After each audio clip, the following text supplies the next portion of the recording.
Student, कैसे हो बेटा।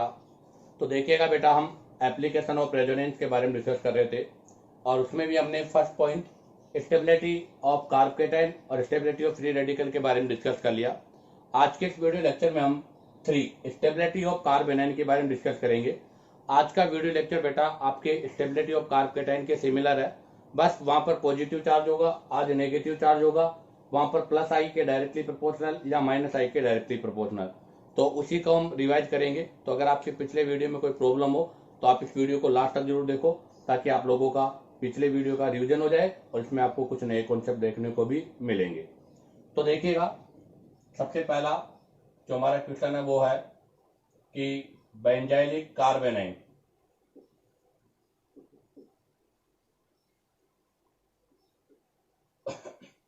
वहां मेरा पहला क्वेश्चन था कि बेंजाइलिक कार्बोकेटाइन जो होता है वो मोर स्टेबल होता है देन एल्काइल और विनाइल।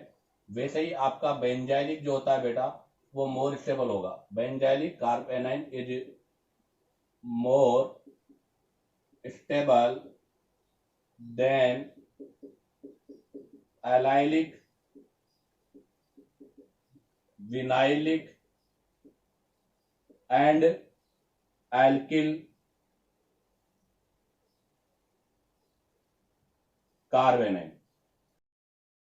तो ध्यान रखना बेटा, आपका बेंजाइलिक कार्बोनाइन जो है वो एलाइलिक, विनाइलिक और एल्काइल कार्बोनाइन से मोर स्टेबल होता है। उसका रीजन क्या है तो जरा देखिएगा बोर्ड पे, ये मैं बना रहा हूं बेंजाइलिक कार्बोनाइन, और बेंजाइलिक कार्बोनाइन में देखो नेगेटिव सिग्मा पाई रेजोनेंस हो रहा है और यहाँ पर टोटल 5 रेजोनेटिंग स्ट्रक्चर आएगी।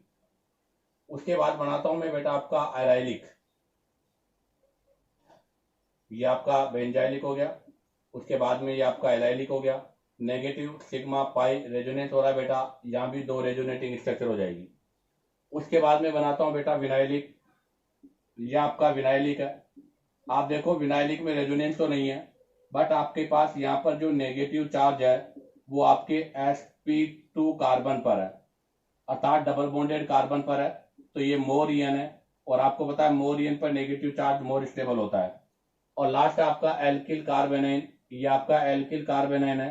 आप देखिएगा यहाँ पर भी रेजोनेंस नहीं है, नो रेजो, और यहाँ पर भी नो रेजो, अर्थात रेजोनेंस नहीं है।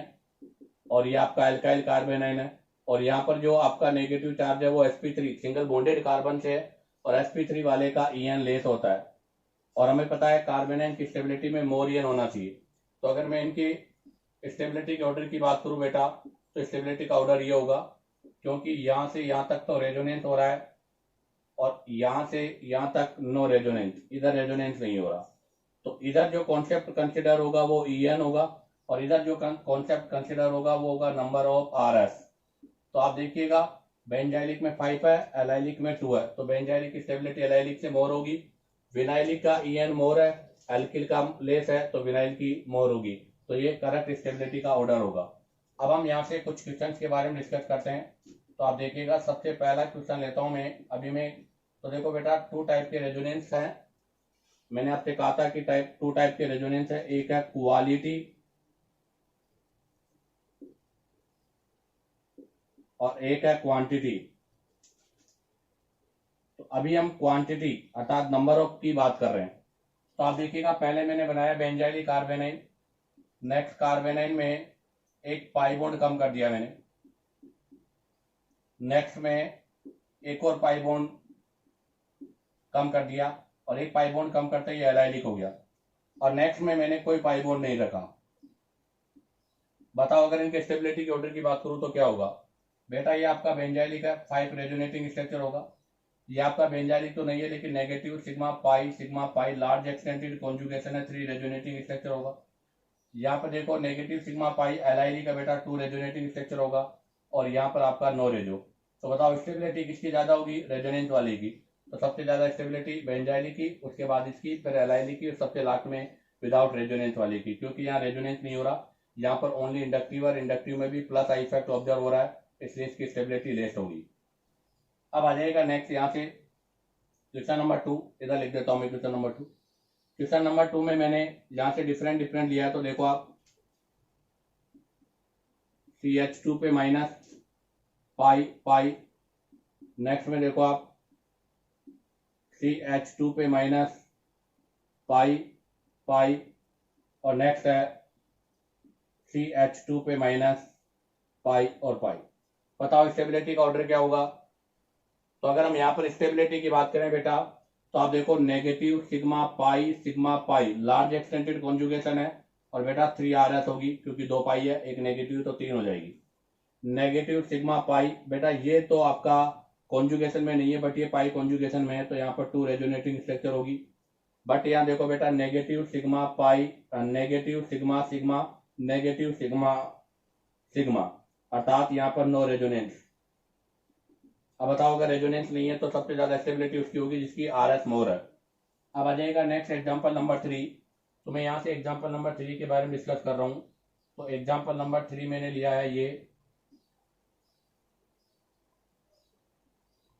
उसके बाद में एग्जांपल नंबर 2, मतलब इसी में सेकंड और इसी में ये थर्ड दिया हूं मैं। बताओ यहाँ पर स्टेबिलिटी किसकी मोर होगी। तो आप जरा देखिएगा बेटा, नेगेटिव सिग्मा पाई रेजोनेंस हो रहा है, नेगेटिव सिग्मा पाई रेजोनेंस हो रहा है, नेगेटिव सिग्मा पाई रेजोनेंस हो रहा है। इसका मतलब यह हुआ कि ये all structures are the allylic structure. आपकी सभी स्ट्रक्चर एलाइलिक स्ट्रक्चर है, और अगर एलाइलिक स्ट्रक्चर है तो बेटा सभी में 2RS होगी। सभी में कितनी RS होगी बेटा 2, बट यहाँ पर डिग्री का डिफरेंस है। तो आप देखिएगा फर्स्ट के अंदर जो कार्बन है ना वो 3 डिग्री पर है, तो ये 3 डिग्री के साथ में एलाइलिक है बेटा। सेकंड में बेटा 2 डिग्री पर है, तो ये 2 डिग्री के साथ एलाइलिक है, और लास्ट वाले में बेटा 1 डिग्री पर है, तो ये 1 डिग्री के साथ एलाइलिक है। आप बताओ डिग्री के हिसाब से अगर हम बात करें stability of carb A9 according two degree, तो बेटा सबसे ज्यादा 1 की होती है, उसके बाद 2 की होती है, और 3 डिग्री की सबसे लीस्ट होती है। तो बताओ इन तीनों में से सबसे ज्यादा स्टेबिलिटी किसकी होगी बेटा 1 डिग्री की, उसके बाद 2 डिग्री की, उसके बाद 3 डिग्री की। तो यहाँ पर स्टेबिलिटी का ऑर्डर आपका ये होगा। इसी के साथ आपके क्वेश्चन कंप्लीट होते हैं। अब हम नेक्स्ट क्वेश्चन के बारे में डिस्कस करेंगे। आप चाहो तो यहाँ से इसका स्क्रीनशॉट ले लीजिएगा। तो देखिएगा अब हम डिस्कस करेंगे नेक्स्ट एग्जांपल नंबर 4। तो देखिएगा बेटा एग्जांपल नंबर 4 में मैंने लिया है क्वांटिटी रेजोनेंस के अकॉर्डिंग PH3CH माइनस, उसके बाद में PHCH माइनस, और उसके बाद में PHCH2 माइनस। ये आपका बेंजाइलिक कार्ब एनाइन है, जबकि आपके पास यहाँ पर ट्राइफिनाइल है, जबकि यहाँ पर डाइफिनाइल है। अब अगर हम बात करें यहाँ, तो बेटा यहाँ पर आपका क्वांटिटिव रेजोनेंस होगा। आपको पता है यहाँ पर 3 साइड रिंग होगी बेंजीन की ऐसी, तो यहाँ पर क्रॉस कॉन्जुगेशन वाला कॉन्सेप्ट नहीं लगेगा। यहाँ मोर बेंजीन रिंग है तो बेटा यहाँ पर मोर रेजोनेंस होगा, तो यहाँ पर मोर RS है। अगर मोर RS है तो मोर स्टेबल होगा, और अगर मोर स्टेबल होगा तो इसका मतलब यहाँ पर जो ऑर्डर होगा वो ऑर्डर होगा बेटा ये, क्योंकि इसकी स्टेबिलिटी मोर है। इसी में ले रहा हूँ एग्जांपल नंबर 5। इसी के सिमिलर बेंजाइलिक ग्रुप में लेता हूँ मैंने लिया है PHCH2 माइनस, उसके बाद में ले लेता हूँ PHCH और CH3 माइनस, और नेक्स्ट ले लेता हूँ मैं PHC और CH3 और CH3 माइनस, अर्थात डिग्री चेंज कर दी अब बार मैंने। ये आपका बेंजाइलिक कार्ब एनाइन है, बट अब की बार हमने डिग्री चेंज कर दी बेटा। ये आप 2 डिग्री हो गया और ये 3 डिग्री हो गया। यहाँ पर भी 5 रेजोनेटिंग स्ट्रक्चर है, यहाँ पर भी 5 रेजोनेटिंग स्ट्रक्चर है, यहाँ भी 5 रेजोनेटिंग स्ट्रक्चर है। बट एक प्रॉब्लम है बेटा कि यहाँ पर मिथाइल है, इसका प्लस आई होगा, यहाँ पर भी मिथाइल है, इसका प्लस आई होगा। तो due two methyl group, 2 methyl group की वजह से प्लस आई इफेक्ट होगा, और इस प्लस आई इफेक्ट की वजह से नेगेटिव चार्ज बढ़ेगा। तो बेटा इसका मतलब ये क्या होगा, लीस्ट स्टेबल होगा। जबकि यहाँ पर एक मिथाइल ग्रुप है, तो यहाँ पर एक मिथाइल ग्रुप की वजह से ऐसे हो रहा है ड्यू टू 1 मिथाइल ग्रुप। यहाँ पर एक मिथाइल ग्रुप है, उसका प्लस आई इफेक्ट ऑब्जर्व होगा। यहाँ भी आपका नेगेटिव चार्ज बढ़ेगा, बट इसके कंपेयर में लेस पड़ेगा, जबकि यहाँ पर नेगेटिव चार्ज पर कोई इफेक्ट नहीं होगा। और वैसे भी पता है कि एल्काइल ग्रुप बढ़ने के साथ साथ कार्बेनाइन की स्टेबिलिटी डिक्रीज होती है, तो यहाँ पर स्टेबिलिटी का ऑर्डर ये होगा। अब आ जाएगा next example number 6। Example number जो 6 है उसके अंदर हम विनाइल वाले ग्रुप में कंसिडर करते हैं। तो आप देखो CH2 डबल बॉन्ड CH और CH2 माइनस, ये विनाइल लिया है मैंने। नेक्स्ट विनाइल ले रहा हूँ CH2 CH और CH3। नेक्स्ट ये लिया है मैंने, और नेक्स्ट ले रहा हूँ मैं बेटा C डबल बॉन्ड C, यहाँ पर CH3 और यहाँ पर CH3 और नेगेटिव। आप देखिएगा बेटा ये आपका 1 डिग्री एलाइलिक है, ये बेटा आपका 2 डिग्री एलाइलिक है, और ये बेटा आपका 3 डिग्री एलाइलिक है। अभी इससे पहले भी मैंने डिस्कस किया था रिंग में, आपको पता है यहाँ 3 डिग्री एलाइलिक है, यहाँ से आपको 2 मिथाइल ग्रुप ऑब्टेन हो रहे हैं। अब बताओ 2 मिथाइल ग्रुप का प्लस आई होगा तो नेगेटिव चार्ज मोर इंक्रीज होगा, यहाँ पर एक ही मिथाइल ग्रुप का प्लस आई होगा इंक्रीज होगा बट लेस इंक्रीज होगा। तो बताओ यहाँ पर स्टेबिलिटी का ऑर्डर क्या होगा बेटा, ये स्टेबिलिटी का ऑर्डर होगा, क्योंकि यहाँ पर प्लस आई की वजह से स्टेबिलिटी डिक्रीज हो रही है। अब डिस्कस करेंगे next example number 7। Example number 7 में भी हम नंबर ऑफ आरएस के अकॉर्डिंग अगर बात करें तो ये लिया है मैंने फिनॉक्साइड आयन। नेक्स्ट में फिनॉक्साइड आयन की जगह एक पाई बॉन्ड लेस कर दिया, नेक्स्ट वाले में भी मैंने एक पाई बॉन्ड और कम कर दिया, और नेक्स्ट वाले में कोई पाई बॉन्ड नहीं है। जैसा कि हमने फर्स्ट एग्जांपल किया था उसी के सिमिलर है, वहां पर हमने बेंजाइल किया था, यहाँ पर मैंने फिनॉक्साइड आयन लिया है। ये कौन सा है बेटा, ये फिनॉक्साइड आयन है। अब आप देखिएगा फिनॉक्साइड आयन में यहाँ पर टोटल रेजोनेंस हो रहा है 5 रेजोनेटिंग स्ट्रक्चर होगी, यहाँ पर बेटा 3 रेजोनेटिंग स्ट्रक्चर होगी, बेटा यहाँ 2 रेजोनेटिंग स्ट्रक्चर होगी, और आपको पता है यहाँ नो रेजोनेंस होगा। क्यों, नेगेटिव सिग्मा पाई, यहाँ negative sigma pi negative sigma pi, यहाँ कोई पाई कॉन्जुगेशन नहीं है, तो यहाँ पर स्टेबिलिटी का ऑर्डर ये होगा। इसी के सिमिलर एक और एग्जांपल ले रहा हूँ बेटा, एग्जांपल नंबर 8। एग्जांपल नंबर 8 में मैंने लिया है, मैंने एक तो ले लिया सपोज बेंजाइली ग्रुप, एक में ले लेता हूँ फिनाइल रिंग, ये फिनाइल रिंग ले ली मैंने, और एक में मैं ले लेता हूँ बेटा सिंपल एल्काइल, ये सिंपल एल्काइल ले लिया। बताइएगा इसमें स्टेबिलिटी का ऑर्डर क्या होगा। तो देखो यहाँ पर तो रेजोनेंस हो रहा है, 5 रेजोनेटिंग स्ट्रक्चर आएगी, यहाँ पर बेटा रेजोनेंस तो नहीं है इन दोनों में ही, नो रेजोनेंस इन दोनों में, बट यहाँ नेगेटिव चार्ज मोर ईएन पर है, मोर ईएन पर नेगेटिव है, जबकि यहाँ पर जो नेगेटिव है वो ऑन लेस ईएन पर है। तो बताओ विनाइल, ये आपका फिनाइल है और ये आपका एल्काइल है, फिनाइल और एल्काइल में से फिनाइल वाले की स्टेबिलिटी मोर होगी, क्योंकि नेगेटिव चार्ज मोर ईएन पर है, और मोर ईएन पर नेगेटिव चार्ज होता है तो बेटा उसकी स्टेबिलिटी भी क्या होती है, मोर होती है। अब हम यहाँ से डिस्कस करेंगे एग्जाम्पल नंबर 9। एग्जाम्पल नंबर 9 के अंदर जो है हम डिस्कस करने जा रहे हैं, एक एग्जाम्पल तो ये लिया मैंने,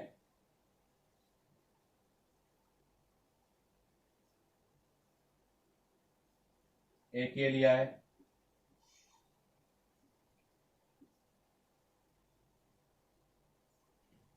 एक ये लिया है, एक ये लिया है, एक ये लिया है, और एक ये। अब बताओ अगर हम इनको स्टेबिलिटी के ऑर्डर में अरेंज करना चाहें तो इनके स्टेबिलिटी का ऑर्डर क्या होगा। करेक्ट ओवरऑल ऑर्डर ले लिया मैंने, first, second, third, fourth, fifth और सिक्स। उसमें देखिएगा सर सबसे ज्यादा स्टेबिलिटी का ऑर्डर, तो बेटा सबसे पहले तो आपका फर्स्ट आएगा, क्योंकि फर्स्ट में बेंजाइली ग्रुप है, और बेंजाइलिक होने के साथ साथ बेटा 5 रेजोनेटिंग स्ट्रक्चर, और मोर आरएस के साथ साथ स्टेबिलिटी मोर होती है। अब आप देखो उसके बाद में negative sigma pi, negative sigma pi sigma pi, उसके बाद में बेटा आपका थर्ड आएगा, क्योंकि फर्स्ट वाला बेंजाइलिक है, ये आपका बेंजाइली ग्रुप था, ये आपके दोनों ही एलाइलिक है बेटा, ये आपके एलाइलिक के पार्ट है, बट यहाँ पर मोर आरएस है, यहाँ पर लेस आरएस है, क्योंकि 2 पाई है, यहाँ 1 पाई है।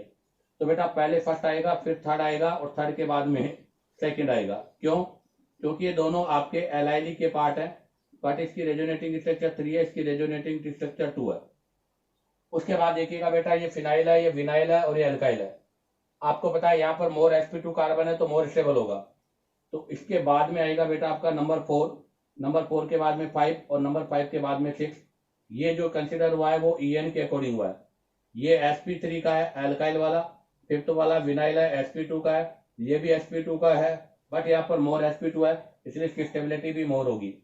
इसी के साथ आपका ये 9 एग्जाम्पल्स कंप्लीट होते हैं, और इसी के साथ आपका ये पहला पोर्शन क्वांटिटी रेजोनेंस का पोर्शन कंप्लीट हुआ है। अब आप चाहो तो यहाँ से इसका स्क्रीनशॉट ले लीजिएगा। अब हम यहाँ से नेक्स्ट स्पेशल बॉन्ड वाले केस के बारे में डिस्कस करेंगे।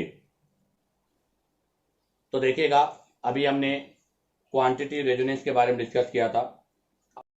क्वालिटिव रेजोनेंस वालों एग्जांपल्स के अंदर बात करेंगे। उसमें हम डिस्कस कर रहे हैं स्पेशल केस, स्पेशल बॉन्ड जिसको हम क्वालिटिव रेजोनेंस का पार्ट भी बोलते हैं, अर्थात नेगेटिव एंड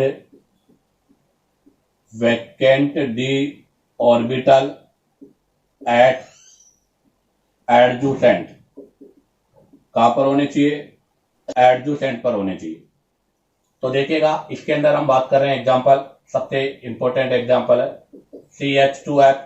ऐसा ही इसके सिमिलर एग्जांपल हमने आपके केटाइन में दिया था, CH2Cl, नेक्स्ट आपका CH2Br और नेक्स्ट है CH2I-।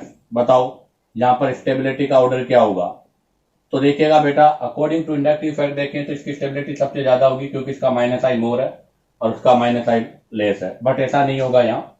तो यहाँ पर हम इसका स्ट्रक्चर ड्रॉ करके इसको रिप्रेजेंट करते हैं।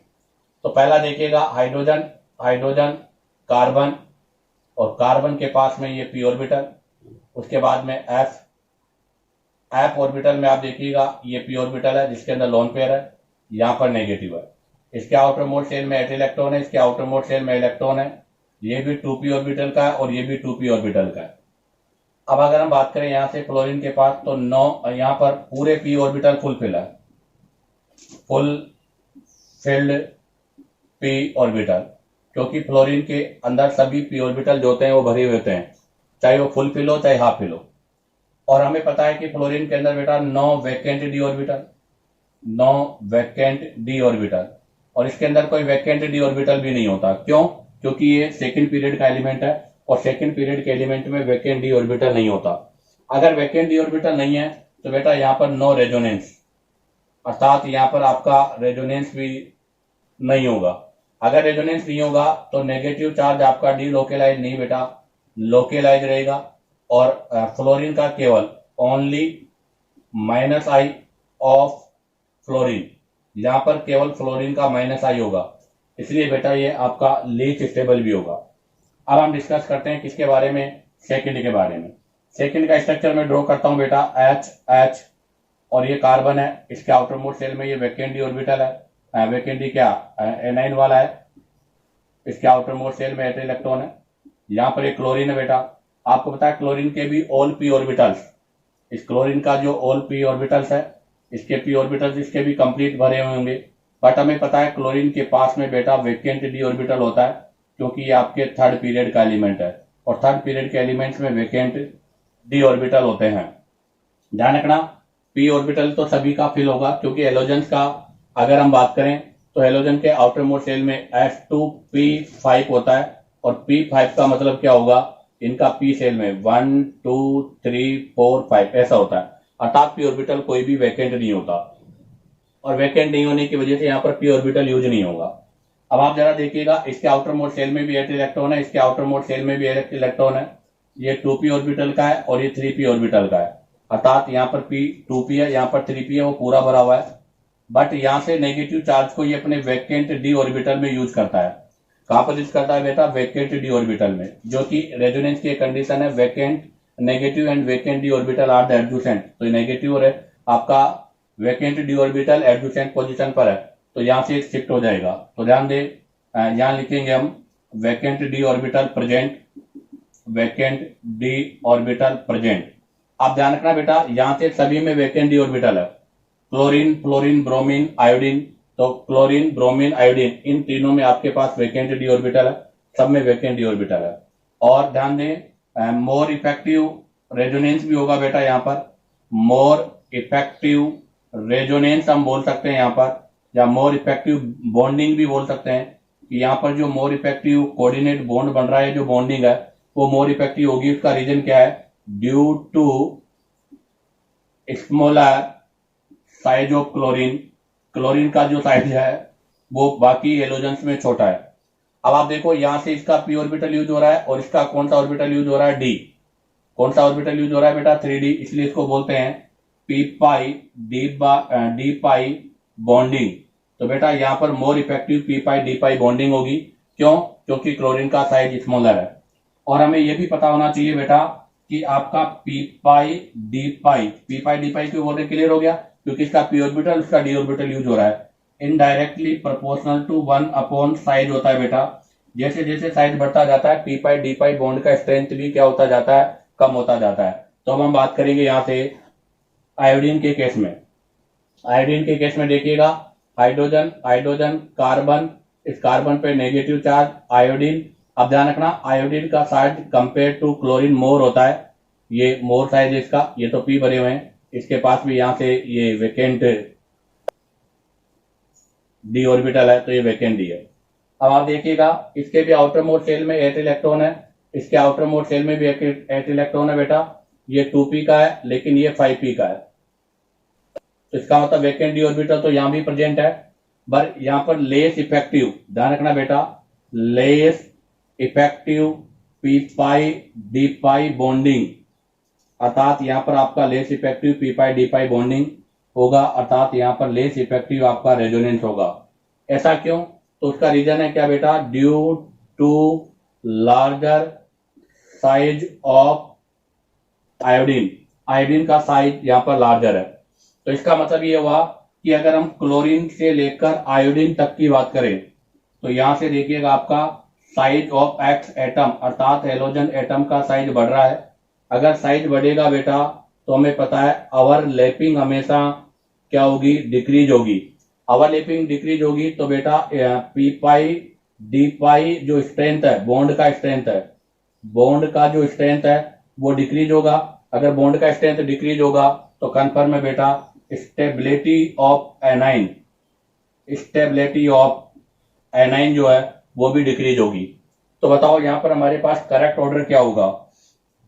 तो हमें पता है हेलोजन के एब्नॉर्मल्स की अगर हम बात करें तो हेलोजन के अंदर फ्लोरीन, क्लोरीन, ब्रोमीन, आयोडीन है। आपको पता होना चाहिए फ्लोरीन के केस में plus R is greater than minus I होता है, और क्लोरीन ब्रोमीन के केस में minus I is greater than plus R होता है। इसका मतलब फ्लोरीन तो ऐसे ही आपका आउट हो गया क्योंकि यहाँ पर नो वैकेंट डी ऑर्बिटल है, और नो वैकेंट डी ऑर्बिटल तो नो रेजोनेंस, तो यहाँ पर कोई रेजोनेंस नहीं है।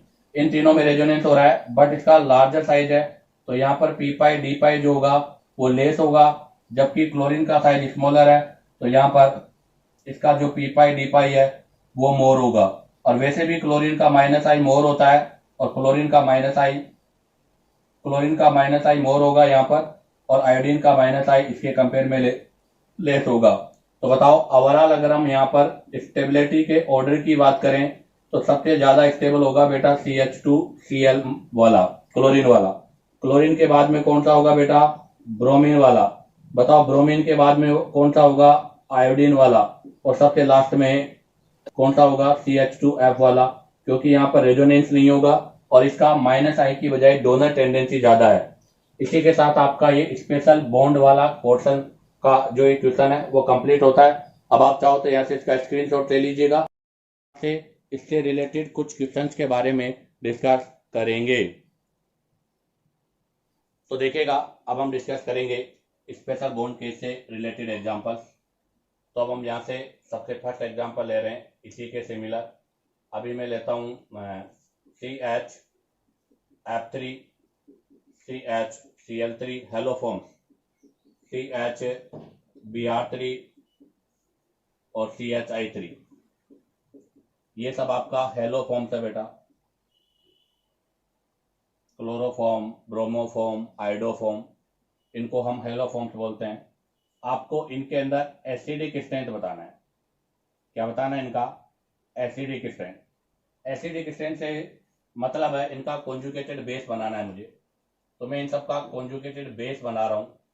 तो देखो यहाँ से कॉन्जुगेटेड बेस बनेगा CF3 माइनस, यहाँ से बनेगा CCl3 माइनस, यहाँ से बनेगा बेटा CBr3 माइनस, और यहाँ से बनेगा बेटा CI3 माइनस।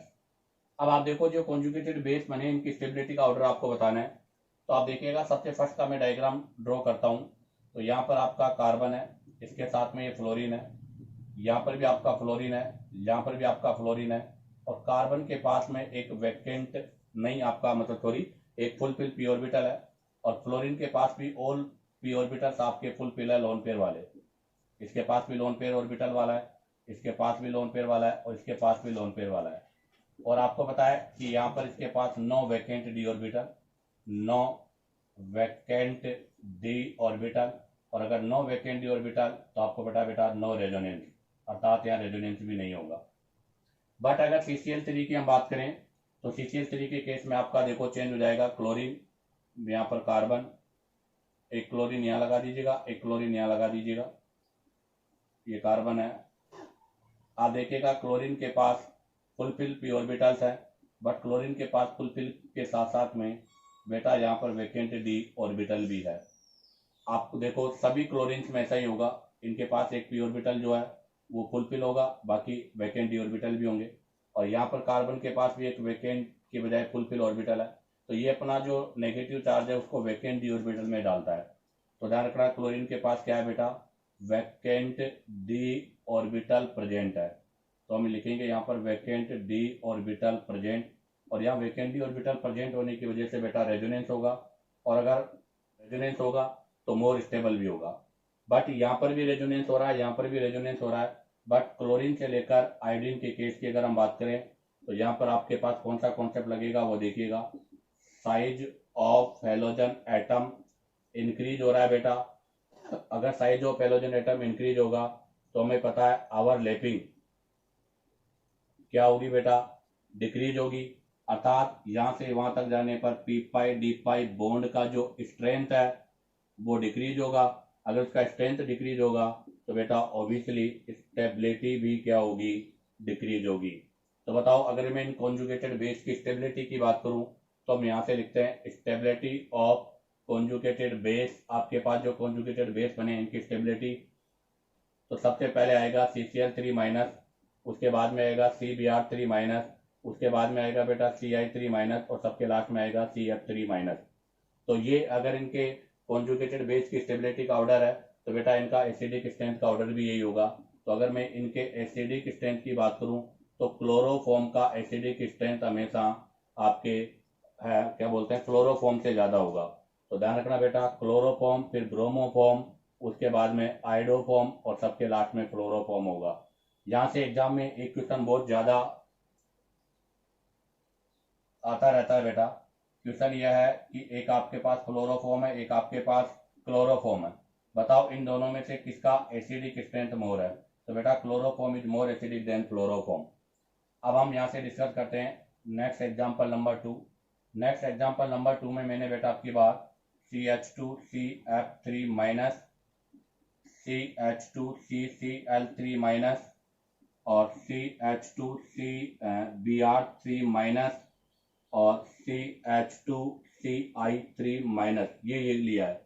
अब बताओ यहाँ पर स्टेबिलिटी का ऑर्डर क्या होगा। तो आप जरा देखिएगा बेटा, यहाँ पर आपका कंडीशन चेंज हो गया। जैसे इसका स्ट्रक्चर में ड्रॉ करता हूँ, हाइड्रोजन हाइड्रोजन कार्बन, कार्बन के पास है फुलफिल ऑर्बिटल, उसके साथ कार्बन, और उस कार्बन पर आपका आयोडीन है। तो कहने का मतलब यहाँ पर आपका नेगेटिव हैलोजन एडजेसेंट पोजीशन पर नहीं है। तो ध्यान रखना negative and x atom halogen atom no in adjacent position, अर्थात वो एडजेसेंट पोजीशन पर नहीं है।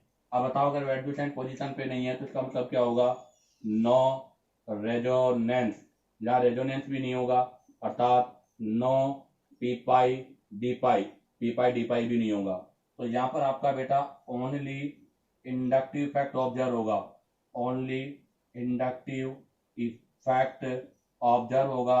और अगर बेटा ओनली इंडक्टिव इफेक्ट ऑब्जर्व होगा तो -I हमेशा CF3 का सबसे ज्यादा, फिर CCl3 का, उसके बाद में CBr3 का, और सबके लास्ट में Ci3 का। तो यहाँ पर इनकी स्टेबिलिटी का ऑर्डर ये होगा जो कि इंडक्टिव इफेक्ट पे डिपेंड करता है, रेजोनेंस पे डिपेंड नहीं करेगा, क्योंकि यहाँ P pi D pi bonding नहीं है। नेक्स्ट एग्जाम्पल नंबर 3, इसी से रिलेटेड हम यहाँ से बेटा एग्जाम्पल नंबर 3 यूज कर रहे हैं। तो एग्जाम्पल नंबर 3 में मैंने लिया है ये या नेगेटिव,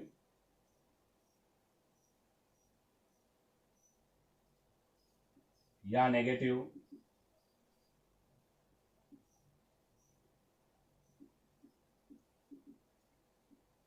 और या नेगेटिव। बताओ इनमें से किसकी स्टेबिलिटी सबसे ज़्यादा होगी बेटा? तो आप देखिएगा बेटा, ऑक्सीजन और सल्फर दोनों एक ही ग्रुप के एलिमेंट है, सेम ग्रुप एलिमेंट है बेटा। यहाँ पर हमारे पास जो ग्रुप आ रहा है वो क्या आ रहा है? सेम। और सेम ग्रुप के अंदर अभी हमने जो कॉन्सेप्ट पढ़ा था वही हम यूज करेंगे। ऑक्सीजन के पास 9 vacant d orbital, 9 vacant d orbital, अर्थात इसके पास कोई वैकेंट डी ऑर्बिटल नहीं है, जबकि सल्फर के पास वैकेंट डी ऑर्बिटल है। तो हम यहाँ बात करें तो यहाँ पर आपके पास वैकेंट डी ऑर्बिटल है, इसमें दोनों साइड ज्यादा है, तो यहाँ पर मोर डीलोकेलाइज होगा, तो ये मोर स्टेबल भी होगा। तो इसमें ध्यान रखना, बोथ साइड मोर डीलोकेलाइजेशन। अगर मोर डीलोकेलाइजेशन होगा तो बेटा ये आपका मोर स्टेबल भी होगा। तो यहाँ पर स्टेबिलिटी का ऑर्डर ये होगा। इसी में हम एक और एग्जांपल ले लेते हैं, एग्जांपल नंबर 4। एग्जांपल नंबर 4 में देखिएगा बेटा आप,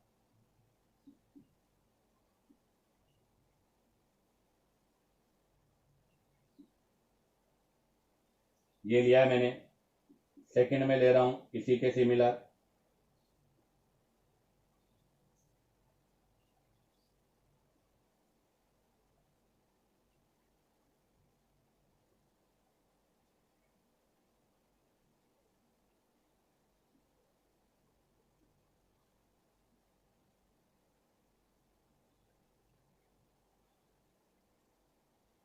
और नेक्स्ट लिया है मैंने ये।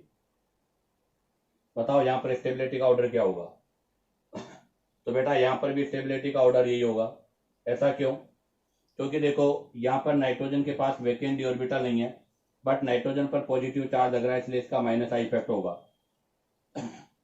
यहाँ पर फास्फोरस है, फास्फोरस के पास वैकेंट डी ऑर्बिटल होगा, तो बेटा यहाँ पर आपका रेजोनेंस होगा, अर्थात यहाँ पर आपके पास पी पाई डी पाई होगा, रेजोनेंस होगा। यहाँ पर आपका इंडक्टिव होगा, और बेटा यहाँ पर तो आपका कोई इफेक्ट नहीं होगा, इसलिए थर्ड वाले की स्टेबिलिटी जो है वो सेकंड से मोर होगी, क्योंकि रेजोनेंस फिर इंडक्टिव इफेक्ट और यहाँ पर कोई कंडीशन नहीं है। तो सबसे ज्यादा स्टेबल ये होगा, फिर ये होगा, उसके बाद ये होगा। इसी के साथ आपका ये स्पेशल बॉन्ड अर्थात lone pair at adjacent negative charge वाली कंडीशन आपका कंप्लीट होता है। अब आप चाहो तो यहाँ से इसका स्क्रीनशॉट ले लीजिएगा। अब हम यहाँ से नेक्स्ट केस के बारे में डिस्कस करेंगे। तो देखिएगा, अब हम स्पेशल बॉन्ड के बाद में डिस्कस करेंगे एरोमेटिक एनाइन के बारे में। जैसे हमने एरोमेटिक कैटाइंस के बारे में डिस्कस किया था, वैसे ही हम एरोमेटिक एनाइंस के बारे में भी डिस्कस करते हैं। हमें पता है स्टेबिलिटी सबसे ज़्यादा एरोमेटिक की होती है, फिर नॉन एरोमेटिक की होती है, और सबके लास्ट में एंटी एरोमेटिक की होती है। और इसमें भी आप ध्यान रखना बेटा, वही पॉइंट आपका सेम रहेगा कि एरोमेटिक एनाइन जो होता है उसमें आपका क्वालिटिव रेजोनेंस होता है। तो aromatic A9 is more stable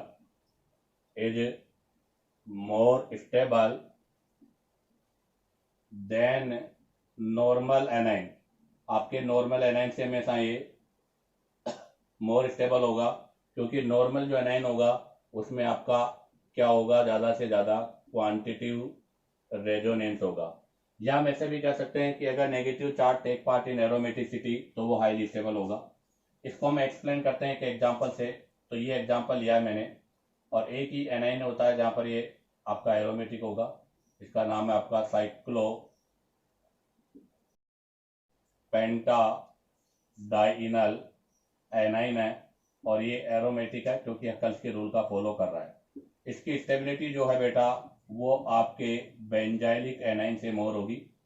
यहाँ भी 5 रेजोनेटिंग स्ट्रक्चर है, यहाँ भी 5 ही है, बट बेटा इसकी स्टेबिलिटी मोर है, इसकी स्टेबिलिटी लेस है। क्यों? क्योंकि यहाँ पर नेगेटिव चार्ज जो है वो एरोमेटिसिटी का पार्ट है।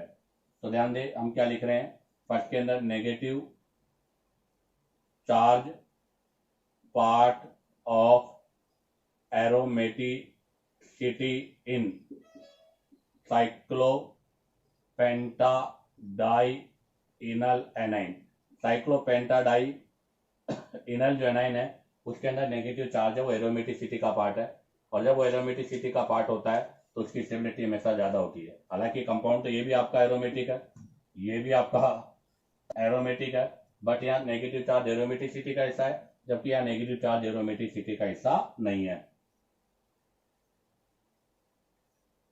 अब हम यहाँ से नेक्स्ट एग्जाम्पल्स के बारे में डिस्कस करते हैं। तो देखिएगा, हम सबसे फर्स्ट जो एग्जाम्पल ले रहे हैं अर्थात क्वेश्चन, उसमें मैंने ये लिया है, एक में साइक्लोपेंटाडाइनल लिया है, एक में मैंने ले लिया बेंजाइलिक, और बेंजाइलिक के बाद में मैं एक में ले लेता हूँ फिनाइल, और फिनाइल के बाद में एक में मैं ले लेता हूँ ये अर्थात साइक्लोप्रोपिनल एनाइन। ये एक न्यू आपने एनाइन लिया है। बताओ इसमें स्टेबिलिटी का ऑर्डर क्या होगा। तो बेटा इसमें जो स्टेबिलिटी का ऑर्डर होगा वो ये होगा कि आपका कंपाउंड एरोमेटिक है, उसके बाद में यहाँ पर नेगेटिव चार्ज एरोमेटिक है, बट नेगेटिव चार्ज एरोमेटिसिटी का हिस्सा नहीं है, और 5 रेजोनेटिंग स्ट्रक्चर है।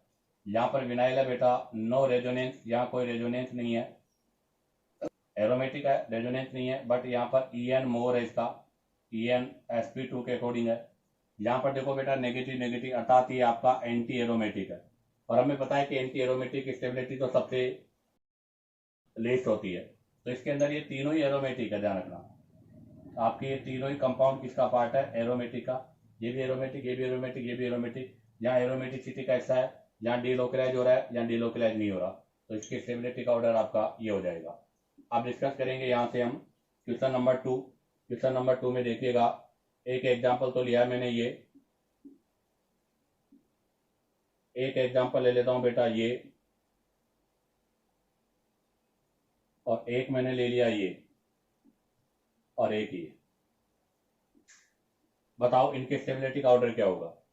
तो आप देखिएगा फर्स्ट के अंदर भी नो रेजोनेंस, यहाँ कोई रेजोनेंस नहीं हो रहा, बट रिंग में आपके पास 2 कार्बन sp2 है। ये तो एरोमेटिक हो ही गया, अर्थात negative charge part of aromaticity.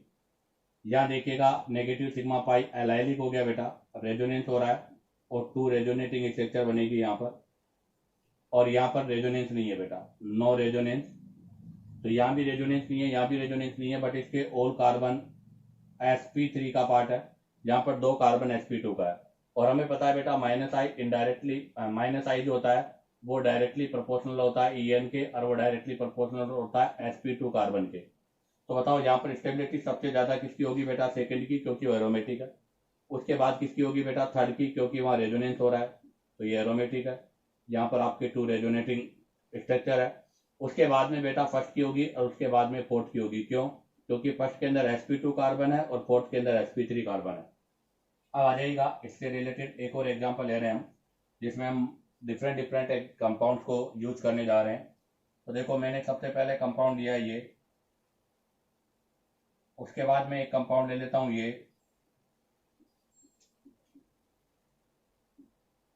उसके बाद में नेक्स्ट कंपाउंड ले लेता हूं ये वाला,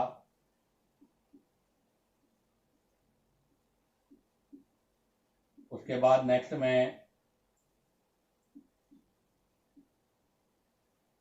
ये ले लेता हूं, उसके बाद नेक्स्ट में हम ये ले लेते हैं, उसके बाद नेक्स्ट के अंदर हमने ये लिया है, और उसके बाद नेक्स्ट में हमने ये लिया है।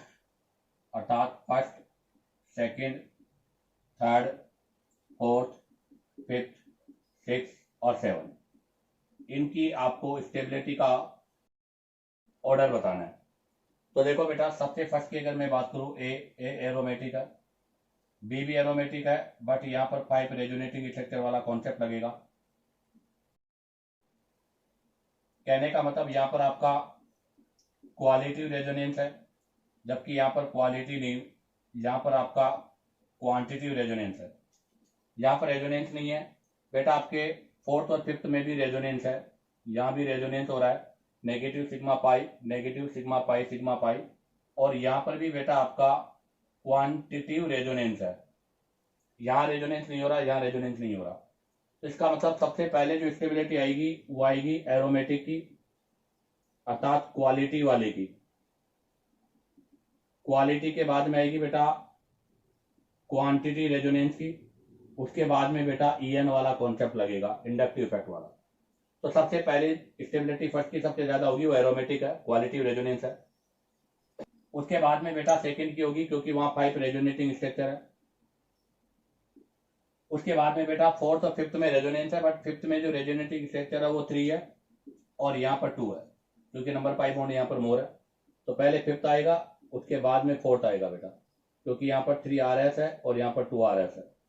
अब आपके पास थर्ड, फिफ्थ, थर्ड, सिक्स और सेवंथ बच रहे हैं। इन तीनों में आपका RS नहीं है, बट EN चेक करेंगे, मोर EN वाला पहले आएगा। तो बेटा पहले थर्ड वाला आएगा, क्योंकि यहाँ पर मोर sp2 कार्बन है। थर्ड के बाद में बेटा आपका फोर्थ वाला क्या नाम है, सिक्स वाला आएगा, क्योंकि इसके अंदर sp2 कार्बन पर है। और सबके लास्ट में आपका बेटा सेवंथ वाला आएगा, क्योंकि इसमें sp3 पर है। तो यहाँ मोर sp3 है, या sp2 के ऊपर है, या मोर sp2 है। तो इसी के साथ आपका ये एरोमेटिक एनाइन का कॉन्सेप्ट कंप्लीट होता है। अब आप चाहो तो यहाँ से इसका स्क्रीनशॉट ले लीजिएगा। अब हम यहाँ से कुछ अदर्स एग्जांपल्स के बारे में डिस्कस करेंगे। तो देखिएगा, अब हम यहाँ से कुछ अदर्स एग्जांपल्स के बारे में डिस्कस करेंगे, जिसमें हमने कहा था कि लीनियर क्रॉस में से हमेशा लीनियर कॉन्जुगेशन वाले की स्टेबिलिटी मोर होती है बेटा, और क्रॉस वाले की स्टेबिलिटी लेस होती है। और अगर लीनियर में भी हम बात करें तो लार्जर एक्सटेंटेड कॉन्जुगेशन की स्टेबिलिटी हमेशा स्मॉलर एक्सटेंटेड से ज़्यादा होती है। इसके लिए हम एक एग्जांपल ले रहे हैं। तो देखिएगा, जैसे मैंने ये कार्बेनाइल लिया है, सेकेंड एग्जांपल ये लिया है, और थर्ड एग्जांपल ये लिया है। आप बताओ यहाँ पर स्टेबिलिटी का करेक्ट ऑर्डर क्या होगा। ये फर्स्ट है, ये सेकंड है, और ये थर्ड है। आप देखिएगा, फर्स्ट और सेकंड तो बेटा लीनियर का पार्ट है, यहाँ तो लीनियर है, और थर्ड वाला आपका क्रॉस का पार्ट है। क्रॉस कैसे? क्योंकि पाई सिग्मा पाई ये रेजोनेंस भी होगा, और आप देखो नेगेटिव सिग्मा पाई ये वाला रेजोनेंस भी होगा। हालांकि यहाँ पर मोर इफेक्टिव रेजोनेंस ये होगा आपका, बट क्रॉस की कंडीशन है। तो बताओ यहाँ पर स्टेबिलिटी का करेक्ट ऑर्डर क्या होगा। तो पहला सेकंड होगा, फिर फर्स्ट होगा, उसके बाद थर्ड होगा, क्योंकि बेटा यहाँ पर आपका लार्ज एक्सटेंटेड कॉन्जुगेशन है, 3 रेजोनेटिंग स्ट्रक्चर है, जबकि यहाँ 2 रेजोनेटिंग स्ट्रक्चर है। तो इसका मतलब लीनियर का क्रॉस से मोर होता है, और लीनियर में भी लार्ज वाला एक्सटेंटेड स्मॉलर से मोर एसिडिक होगा। अब डिस्कस करेंगे एग्जाम्पल नंबर 2। अगर एग्जाम्पल नंबर 2 की मैं बात करूं तो देखिएगा, एग्जाम्पल नंबर 2 ये लिया मैंने।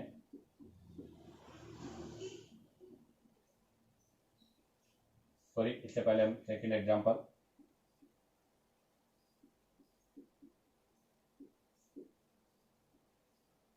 ये लिया है, और इसके साथ में मैं ये ले रहा हूं। बताओ इन दोनों में से किसकी स्टेबिलिटी मोर होगी। तो देखो यहाँ नेगेटिव सिग्मा पाई ये रेजोनेंस हो रहा है, और एक पाई सिग्मा पाई ये भी हो रहा है। हालांकि नेगेटिव वाला मोर इफेक्टिव होगा, बट क्रॉस कॉन्जुगेशन की कंडीशन है। जबकि यहाँ देखो लॉन पेयर के बाद में छोड़ो, सिग्मा मतलब पाई सिग्मा नेगेटिव, तो इसकी स्टेबिलिटी मोर होगी, क्योंकि बेटा आपके पास यहाँ लार्जर एक्सटेंटेड कॉन्जुगेशन है, जबकि हमारे पास यहाँ पर स्मॉलर एक्सटेंटेड कॉन्जुगेशन है। इसी में एग्जाम्पल नंबर 3 में भी वही लार्जर एक्सटेंडेड कॉन्जुगेशन वाला कॉन्सेप्ट यूज कर रहा हूं मैं। एक स्ट्रक्चर तो मैंने ड्रॉ की है, और एक स्ट्रक्चर ये ड्रॉ की है। बताओ यहाँ पर क्या कंडीशन आपकी अप्लाई होगी। तो देखिएगा, फर्स्ट के अंदर negative sigma pi larger extended conjugation है बेटा, जबकि यहाँ देखो नेगेटिव सिग्मा, चलो मैं इसको यहाँ बना देता हूँ, नेगेटिव सिग्मा पाई रेजोनेंस हो रहा है, बट स्मॉलर रेजोनेंस है।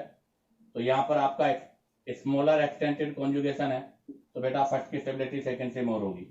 तो कहने का मतलब यही है बेटा कि लीनियर क्रॉस में से लीनियर वाले की मोर होती है, और लीनियर अगर हो तो वहां पर लार्ज एक्सटेंडेड कॉन्जुगेशन हमेशा स्मॉलर एक्सटेंडेड कॉन्जुगेशन से मोर इफेक्टिव होगा। अब हम बात करते हैं यहाँ से कुछ स्पेशल केस। जैसे मैं एक स्पेशल एग्जांपल ले रहा हूँ, जरा देखिएगा वो एग्जांपल आप, CH3C डबल बॉन्ड और CH2 माइनस, और एक में ले रहा हूँ इसी के similar CH3C double bond CH2 और CH2 माइनस। आप बताइएगा इन दोनों में से किसकी स्टेबिलिटी मोर होगी। तो देखिएगा बेटा, यहाँ पर भी कार्बन पर नेगेटिव चार्ज है, यहाँ पर भी कार्बन पर नेगेटिव चार्ज है।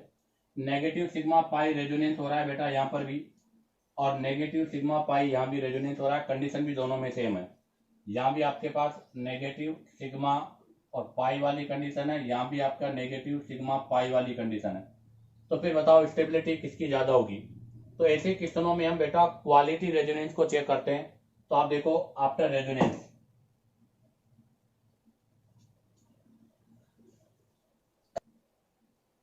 आफ्टर रेजोनेंस की अगर मैं बात करूं तो यहां जैसे रेजोनेंस होगा, रेजोनेंस के बाद में CH3 CO minus double bond और CH2, अर्थात यहां माइनस ऑक्सीजन पे आ रहा है जिसका EN 3.5 है। और यहां पर रेजोनेंस के बाद देखो आप लोग CH3 C double bond CH2 और CH2 पे माइनस, यहाँ पे कार्बन पे EN आ रहा है जिसका EN मतलब कार्बन पे नेगेटिव चार्ज आ रहा है जिसका EN 2.5 है। इसका मतलब बेटा negative on more EN more stable होगा, जबकि यहाँ पर नेगेटिव ऑन लेस EN है लेस स्टेबल होगा। तो इसकी स्टेबिलिटी मोर होगी बेटा और इसकी स्टेबिलिटी लेस होगी। इसी के सिमिलर एक और एग्जांपल ले लेता हूं मैं। जैसे मैंने एग्जांपल ले लिया बेंजीन रिंग है ये, और यहाँ पर CH2 है अर्थात बेंजाइल ग्रुप है, और यहाँ पर O डबल बॉन्ड C और CH2 है। बताओ इन दोनों में से किसकी स्टेबिलिटी ज्यादा होगी बेटा। इसकी स्टेबिलिटी मोर होगी, इसकी लेस होगी, क्योंकि आफ्टर रेजोनेंस यहाँ पर नेगेटिव चार्ज ऑक्सीजन पर होगा, यहाँ पर after resonance negative charge negative carbon पर होगा। पहले भी कार्बन पर था और अभी भी कार्बन पर है। एक चीज ध्यान रखना बेटा, कई बच्चे इसमें इक्विवेलेंट रेजोनेंस का कॉन्सेप्ट यूज कर लेते हैं कि बोले सर नेगेटिव चार्ज पहले भी कार्बन पे था अभी भी कार्बन पर इक्विवेलेंट रेजोनेंस है। बट बेटा कार्बन के केस में हम कभी भी इक्विवेलेंट रेजोनेंस को कंसिडर नहीं करते। इसी के सिमिलर एक और एग्जांपल हम लेते हैं यहां से। अब तो जो एग्जांपल ले रहे हैं अब वो इक्विवेलेंट और अनइक्विवेलेंट रेजोनेंस से रिलेटेड, जो कि हम पहले भी डिस्कस कर चुके थे। जैसे मैंने यहाँ पर लिया है बेटा फिनॉक्साइड आयन, और मैं एक ले रहा हूं O double bond CHO minus. बताओ इन दोनों में से किसकी स्टेबिलिटी मोर है। यहाँ भी ऑक्सीजन पर है, यहाँ पर भी ऑक्सीजन पर है, कॉन्जुगेशन भी यहाँ पर सेम है बेटा, negative sigma pi negative sigma pi. But अगर हम बात करें यहाँ पर, तो देखो यहाँ पर आपकी जो रेजोनेटिंग स्ट्रक्चर बनेगी बेटा वो ये होगी, इक्विवेलेंट रेजोनेंस है। जबकि यहाँ पर आपके पास जो रेजोनेटिंग स्ट्रक्चर होगी बेटा वो ये होगी, जो कि अनइक्विवेलेंट रेजोनेंस है। तो इसकी स्टेबिलिटी मोर होगी, क्योंकि यहाँ पर आपका इक्विवेलेंट रेजोनेंस का पार्ट है, जबकि आपका यहाँ पर अनइक्विवेलेंट रेजोनेंस का पार्ट है। ऐसा ही हम एक और एग्जांपल ले लेते हैं, इसी से रिलेटेड एक और एग्जांपल लूं मैं। तो जैसे मैंने ले लिया एक तो बेटा एसीटेट आयन और एक फिनॉक्साइड आयन, इसके बारे में पहले भी डिस्कस कर चुके हैं। एसीटेट मोर होगा क्योंकि इक्विवेलेंट रेजोनेंस है। ऐसा ही एक और एग्जांपल ले रहा हूं मैं। आप देखो बेटा CH3 C double bond O minus sulfonate ion, acetate ion और फिनॉक्साइड आयन। बताओ किसकी स्टेबिलिटी सबसे ज्यादा होगी। तो बेटा दो में तो यहाँ पर आपका इक्विवेलेंट रेजोनेंस है, इसके अंदर आपका अनइक्विवेलेंट रेजोनेंस है, तो इसकी स्टेबिलिटी लेस होगी, इनकी मोर होगी।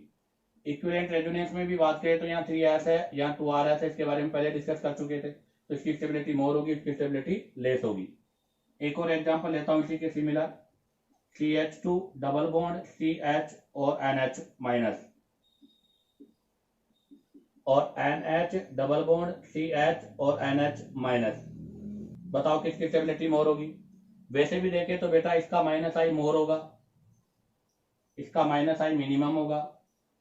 और वैसे देखें रेजोनेंस के बाद तो नेगेटिव सिग्मा पाई, अर्थात यहाँ पर जो नेगेटिव चार्ज है वो कार्बन पर है, नेगेटिव सिग्मा नाइट्रोजन पर है, अर्थात इसके अंदर आपका इक्विवेलेंट रेजोनेंस हो रहा है। तो मतलब इसकी स्टेबिलिटी मोर होगी, इसकी स्टेबिलिटी लेस होगी। इसी के साथ आपका बेटा ये स्टेबिलिटी ऑफ कार्ब एनायन से related different different examples complete होते हैं। अब हम यहाँ से डिफरेंट कार्ब एनायन में स्टेबिलिटी का कंप्लीट ऑर्डर के बारे में डिस्कस करेंगे। तो देखिएगा अब हम डिफरेंट कार्ब एनायन की स्टेबिलिटी का ओवरऑल कंक्लूजन डिस्कस करेंगे। तो stability order of different carb anion, उसमें ध्यान रखना बेटा सबसे पहले हम डिस्कस करेंगे क्वालिटी रेजोनेंस, जो कि आपका या तो कोई स्पेशल बॉन्ड होगा या फिर एरोमेटिक होगा। उसके बाद हम डिस्कस करेंगे बेटा क्वांटिटी रेजोनेंस का, उसके बाद डिस्कस करेंगे बेटा EN का, और उसके बाद में हम डिस्कस करेंगे बेटा डिग्री का, अर्थात ये इंडक्टिव इफेक्ट का। आप देखो बेटा, सबसे पहले हम डिस्कस करेंगे क्वालिटी। तो क्वालिटी में सबसे पहले मैं ले रहा हूं साइक्लोपेंटाडाइइनल एनाइन, साइक्लोपेंटाडाइइनल एनाइन। क्यों? क्योंकि it is the part of aromatic. उसके बाद में हम बेटा यहां से लेंगे PH3C माइनस, उसके बाद में लेंगे PHCH माइनस, और उसके बाद में लेंगे PHCH2 माइनस। ये ऑर्डर होगा। ये सभी बेटा आपका बेंजाइली का पार्ट है। इसका पार्ट है बेटा बेंजाइली का। यहाँ पर 3 फिनाइल है, तो इसको बोलते हैं ट्राइफिनाइल, अगले वाले को डाइफिनाइल, और इसको बोलते हैं बेंजाइलिक कार्ब एनाइन। यहाँ पर किससे डिस्कस हुआ है बेटा? नंबर ऑफ RS से डिस्कस हुआ है, अर्थात नंबर ऑफ RS के अकॉर्डिंग हम यहाँ पर कंपेरिजन करेंगे। उसके बाद में बेटा अगला पॉइंट आता है एलाइलिक का। एलाइलिक में भी अगर हम बात करें तो सबसे पहले आपका ये एलाइलिक आएगा, उसके बाद में आएगा बेटा ये वाला एलाइलिक, और उसके बाद में आएगा बेटा आपका ये वाला एलाइलिक। ये सब आपके एलाइलिक है। आपके बाद नंबर ऑफ RS नहीं, क्योंकि नंबर ऑफ RS सभी में 2 है, बट डिग्री के हिसाब से देखें तो ये आपका 1 डिग्री एलाइलिक है, ये 2 डिग्री है, और ये 3 डिग्री है। और यहाँ पर इसकी प्लस आई की वजह से इसकी स्टेबिलिटी लेस होगी, इसकी स्टेबिलिटी मोर होगी। तो ये हो गया आपका RS से रिलेटेड पोर्शन। अब हम यहाँ से RS के बाद में चलेंगे किस पर बेटा? इलेक्ट्रोनेगेटिविटी पर। इलेक्ट्रोनेगेटिविटी में कहने का मतलब ये आपका किस पर हुआ है? क्वालिटिव रेजोनेंस पर। और ये सब आपके किस पर हुए हैं बेटा? क्वांटिटिव रेजोनेंस पर। अब हम यहां से डिस्कस करेंगे किस पर? EN पर। तो बेटा EN में सबसे पहले आएगा यहाँ पर CH triple bond C minus, क्योंकि sp का पार्ट है, मोर EN है। उसके बाद में आएगा बेटा फिनाइल, क्योंकि मोर sp2 कार्बन पर है बेटा, यहाँ पर आपके मोर sp2 कार्बन है, तो इसलिए फिर फिनाइल आएगा। फिनाइल के बाद में आपका बेटा विनाइल आएगा, क्योंकि विनाइल में आपके पास sp2 कार्बन पर नेगेटिव है। और उसके बाद में बेटा आपके पास CH3 माइनस आएगा मिथाइल पर, जो कि sp3 पर है। ये आपका कॉन्सेप्ट किस पर है बेटा? EN पर रिलेटेड कॉन्सेप्ट है। अब इसके बाद में बात करेंगे डिग्री की। तो हमें पता है कार्बेनाइन में स्टेबिलिटी का ऑर्डर 1 2 3 होता है। तो सबसे पहले आएगा बेटा 1 डिग्री वाला कार्बेनाइन इथाइल। इथाइल के बाद में कौन सा आएगा बेटा? आइसो वाला। और आइसो के बाद में कौन सा आएगा बेटा? टर्सरी वाला। तो ये आपका 1 डिग्री, ये 2 डिग्री, और ये 3 डिग्री। और ये ओवरऑल आपका जो है कार्ब एनाइन में स्टेबिलिटी का ऑर्डर है, जो कि एक शॉर्ट में है। आप चाहो तो इसको लर्न कर लो। इसको लर्न करने से आपको बहुत सारे क्वेश्चन डायरेक्ट सॉल्व हो जाएंगे। इसी के साथ आपका बेटा ये स्टेबिलिटी ऑफ कार्ब एनाइन का पोर्शन कंप्लीट होता है। उम्मीद करता हूं कि आपको वीडियो पसंद आया होगा। अगर आपको वीडियो पसंद आया तो बेटा वीडियो को लाइक, सब्सक्राइब और शेयर करो, ताकि आप लोगों के पास न्यू नोटिफिकेशन आता रहे।